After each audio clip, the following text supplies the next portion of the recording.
I have spent the last 10 years of my life looking at the same person, studying her, memorizing her, documenting every angle of her face like an anthropologist, cataloging a rare species. I know the exact way her nose crinkles when she laughs. I know the way her left eyebrow sits slightly higher than her right. I know the 3 freckles on her collarbone that form a perfect triangle. I know the way she tilts her head when she is listening to someone she cares about. I know her better than I know myself, and she is starting to notice. My name is Nova. I am 26 years old. I am a freelance portrait photographer, which is a fancy way of saying I am broke most of the time. I shoot weddings and senior portraits and occasionally corporate headshots when I need to make rent. What I really love is analog photography. Film cameras, manual focus, the whole slow, deliberate process of capturing a single moment and then waiting days to see if you got it right. There is something about the permanence of film that digital cannot replicate. You only get one shot. You have to make it count. I live in a converted garage studio that smells like chemicals and coffee. I have a dark room set up in what used to be a bathroom. I spend most of my time alone developing photos in the red light while music plays from my phone. I wear the same rotation of oversized hoodies and ripped jeans. I do not like being in front of the camera. I like being behind it. Invisible. Observing without being observed. I have one real friend. Her name is Hazel. She is 27. She is a pediatric occupational therapist, which means she works with kids who have developmental delays or disabilities. She teaches them how to hold pencils and tie shoes and button shirts. She is endlessly patient. She is warm and kind and direct in a way that most people find either comforting or terrifying, depending on whether they are ready to be seen. Hazel dresses like a kindergarten teacher. Bright colors, yellow cardigans, green dresses with floral patterns. She looks like sunshine. She looks like the kind of person who would bake cookies for her neighbors and know all their names. She is that person. She is genuinely good in a way that makes me feel like a shadow in comparison. We met when we were 16. High school. We were both the weird kids. She was too earnest. I was too quiet. We sat next to each other in art class, and she started talking to me like we had been friends for years. She did not seem to notice or care that I barely responded. She just kept talking, kept showing up, kept making space for me until I finally started filling it. We have been best friends for 10 years, a decade. She is the person I call when I have a panic attack at 2 a.m. She is the person who brings me groceries when I forget to eat for 3 days because I am hyper-focused on a project. She is the person who knows all my fears and flaws and loves me anyway. She is also the person I have been in love with since I was 17 years old. I did not mean to fall in love with her. It just happened. Slowly. Like developing a photograph. One day she was just my friend. The next day I noticed the way the light hit her face when she laughed. The day after that I realized I was taking more pictures of her than anyone else. And then one day I looked at her and my chest physically ached and I understood that this was not just friendship. This was something else entirely. I never told her. I never planned to tell her. Because Hazel is straight. Or at least I always assumed she was. She dated guys in high school and college. She had a serious boyfriend for 3 years. They broke up 6 months ago, and it was messy and painful, and she swore off relationships for a year. She said she needed time to figure out who she was outside of being someone's girlfriend. So I stayed quiet. I stayed in my role. Best friend, the person behind the camera, the observer. It was safer that way. But I have a problem. I stare. I cannot help it. When Hazel is talking, I watch her like I am trying to memorize every detail because part of me is always afraid this will end. That one day she will realize she has outgrown me. That she will find better friends or fall in love with someone and drift away. So I watch her. I document her. I hold on to every moment like it might be the last one. And she has started to notice. It was a Saturday in late October. We were at our usual coffee shop, the one with mismatched furniture and terrible acoustics and the best cold brew in the city. We met there every weekend. It was tradition. We would sit for hours talking about everything and nothing. She would tell me about her week and I would show her photos I was working on, and we would just exist together in the easy, comfortable way that only happens with people who have known each other for a decade. I was drinking black coffee. She had some elaborate latte with oat milk and cinnamon. She was telling me a story about one of her patients. A 4-year-old boy who had just learned to zip his own jacket and was so proud he insisted on zipping and unzipping it 40 times in a row. She was smiling. She was animated. Her hands were moving as she talked.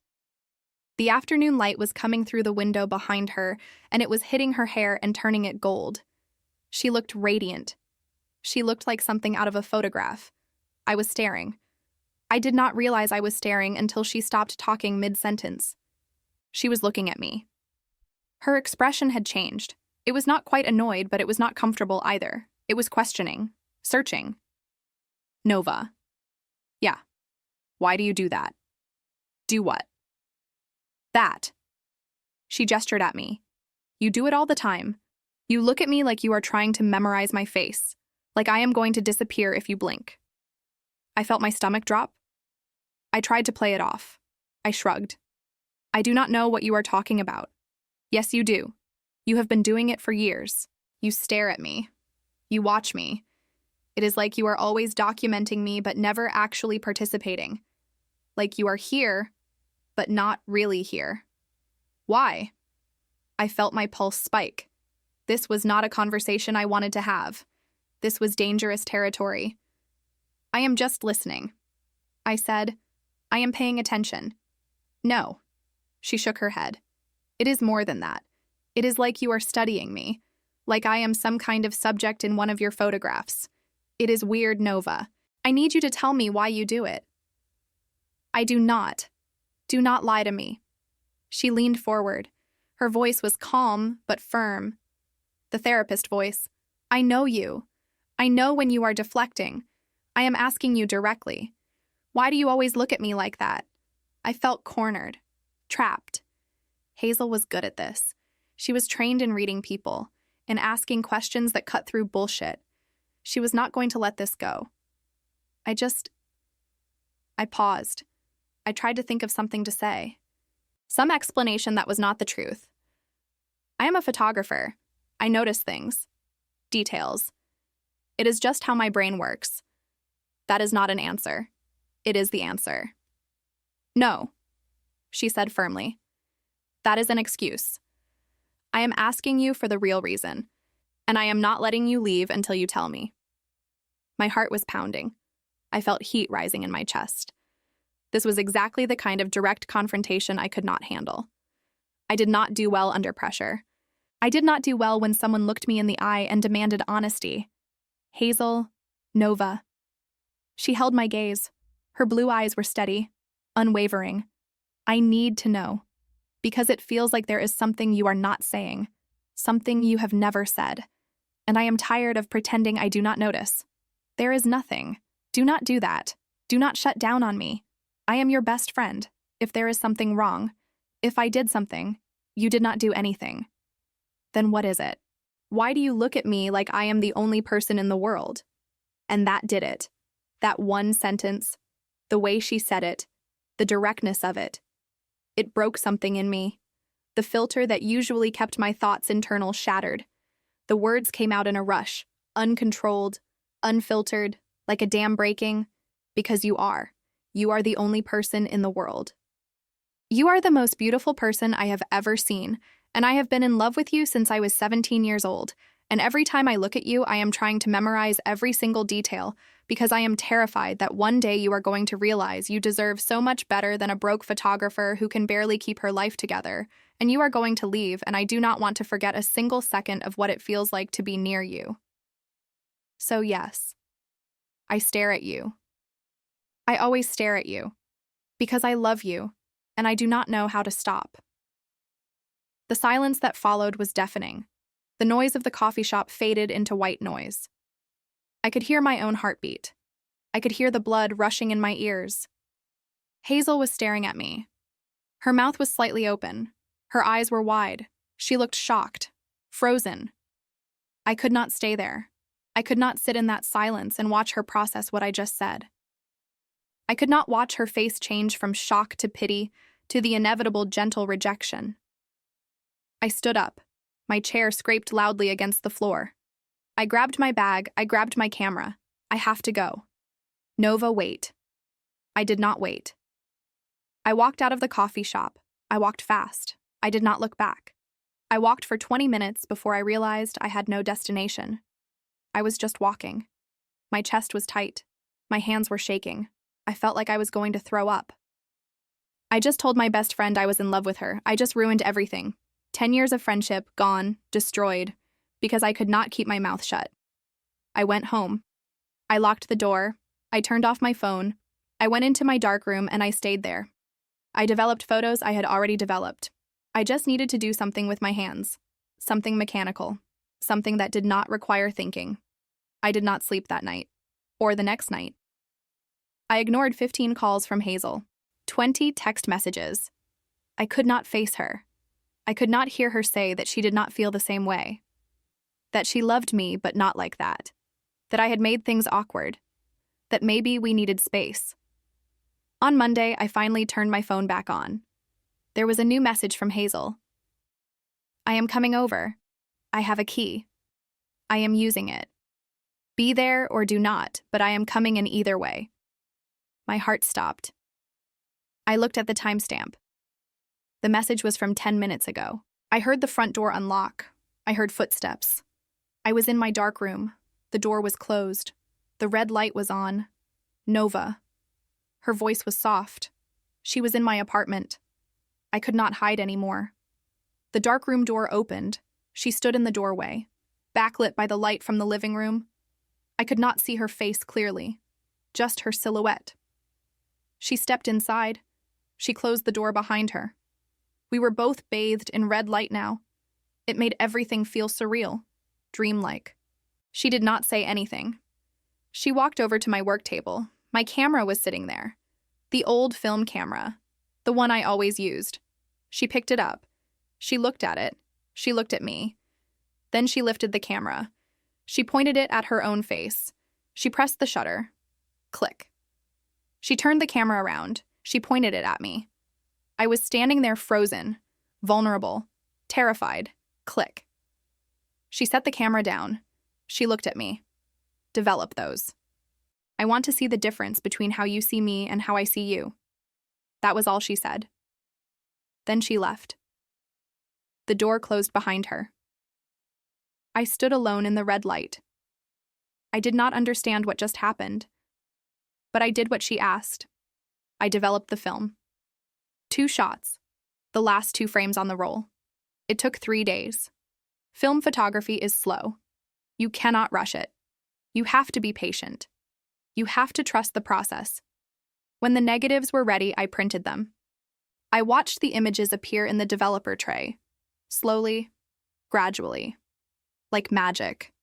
The first photo, the one Hazel took of herself, it was out of focus. The exposure was wrong. The angle was awkward. She did not know how to use the camera. She was not a photographer. The image was technically bad. But there was something in it, her expression. She was looking at the camera with this soft, uncertain look, like she was trying to see herself the way I saw her, like she was asking a question. The second photo, the one she took of me, it should have been bad. She did not adjust any settings. She just pointed and clicked. But it was not bad. It was beautiful. The light had caught me perfectly. I was in the red glow of the dark room. My face was bare, vulnerable, raw. My eyes were wide. My expression was open in a way I never let myself be in front of cameras. I looked like someone in love, someone afraid, someone real. I stared at the photo for a long time. This is how she saw me. Not as the invisible observer, not as the person always behind the camera. She saw me. Really saw me. I printed both photos. I let them dry. I put them in a folder. I texted Hazel, "Come over." She replied immediately, "On my way." 20 minutes later, she was at my door. I let her in. I did not say anything. I just handed her the folder.